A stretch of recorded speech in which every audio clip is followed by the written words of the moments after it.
পাঠিয়ে দিয়ে যারা মজা নিয়েছিলেন তাদেরকেই পাঠান।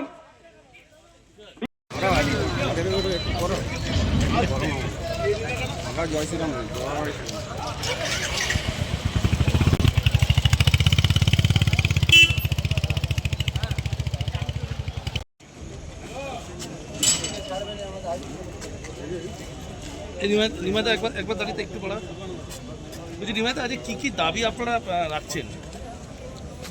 দাবি বলতে আমাদের 8 দফার দাবি আছে। প্রথম আমাদের বিয়ের একটা এরিয়ার দেওয়া হয়েছিল, তার ইন্টারেস্ট আমরা পাইনি। সেই ইন্টারেস্টের সম্বন্ধে আমরা দাবি করছি যাতে ইন্টারেস্টটা আমরা পাই।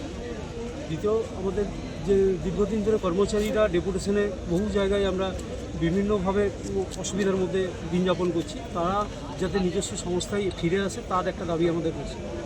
আরেকটা দাবি হচ্ছে যে আমার হসপিটাল যেভাবে পরিষেবা, আমাদের স্বাস্থ্য ব্যবস্থা ভেঙে পড়েছে, প্রত্যেকটা পরিবার ভীষণভাবে অসুবিধাজনক অবস্থায় রয়েছে।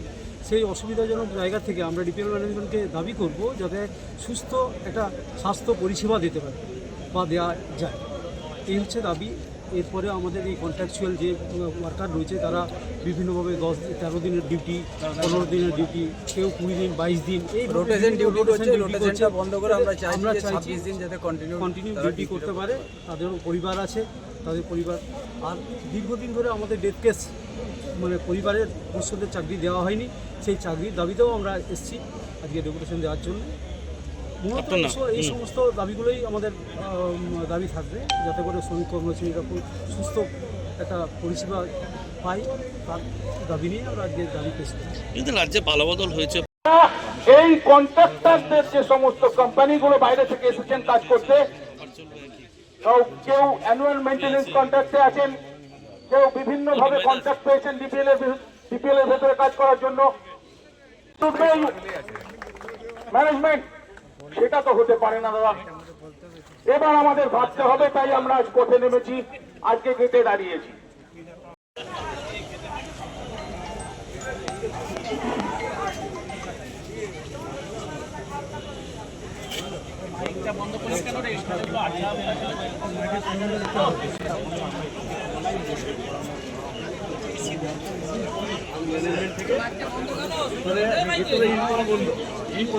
তাই তো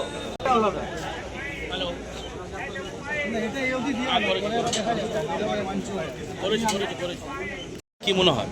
দেখুন, এই জায়গাটা, এই পুরনো যে অভ্যেস, এটাকে চেঞ্জ করার লক্ষ্যেই আমরা কিন্তু আসছি, লড়াই আন্দোলনে আসছি।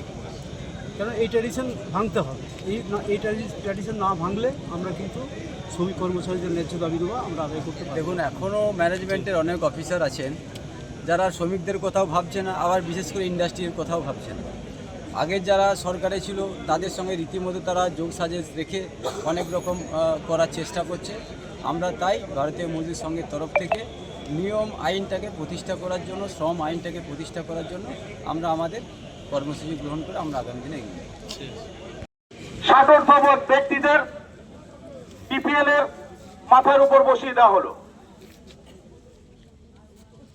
এমন কিছু ব্যক্তি যারা এখানে একটা সিন্ডিকেট তৈরি করে নিয়েছেন নিজেদের মধ্যে, তারা পিডিসিএল থেকে এসেছেন, এসে তারা ডিপিএল এর বুকে সিন্ডিকেট তৈরি করেছেন। কিন্তু আমরা সরকার পরিবর্তনের পরে সরকারের তরফ থেকে কি নির্দেশ পেলাম যে কোন স্বার্থ ব্যক্তিকে কোথাও আর রাখা যাবে না। এবার তো আপনাদের ভারতের বুকে জন্মেছেন, পশ্চিমবাংলার বুকে জন্মেছেন, তারা অনেক রকম ভাবে শিক্ষিত হয়েছেন বাইরে রাস্তায়। এবার তো তাদের সুযোগ করে দিন। আর কত কামিয়ে খাবেন, আর কত শ্রমিক শোষণ করবেন?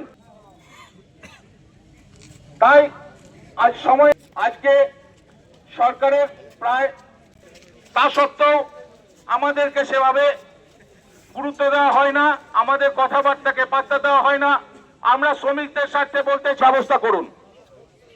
যারা মজা নিয়েছিল ডেপুটেশনে পাঠিয়ে দিয়ে আমাদেরকে, আমাদের শ্রমিক বসে আছে, যারা দীর্ঘদিন কামিয়ে খাওয়ার সুবিধা ভোগ করে গেছেন তারা বসে আছেন, তারা এত সহজে ছেড়ে যাওয়ার পাত্র নন।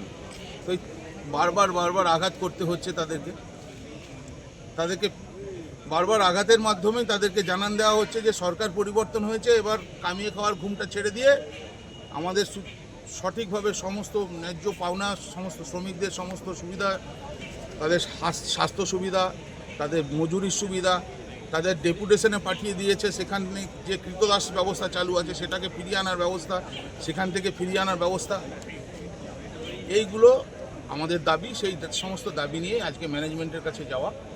কি নাম আপনার? আমার নাম অঙ্কুশ দাস। ঠিক আছে।